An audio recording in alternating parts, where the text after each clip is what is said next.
When I was a child, I had a near drowning experience. I was out with my family. We were in a lake north of New York.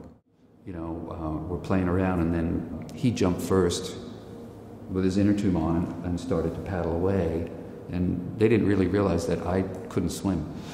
So I got in my little inner tube, I jumped off, and I didn't realize that you were supposed to hold on to it. So I just went right to the bottom like a stone. I opened my eyes, and I saw the most beautiful world I've ever seen. Shafts of light coming down, gorgeous. There were plants moving on the bottom in a beautiful way. Everything was blue and green. And I just sat down like a little Buddha right on the bottom. And I just looked around at this world, and it was the most beautiful thing I'd ever seen.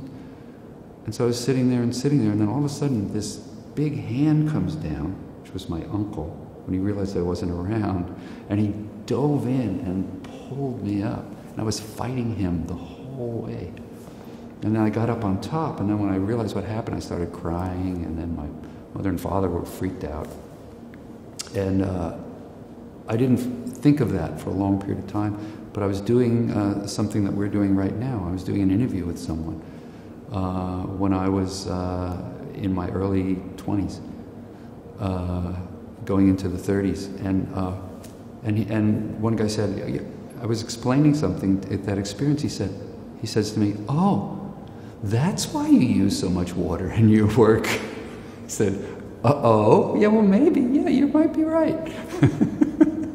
And that's when I realized, you know, that water is everything.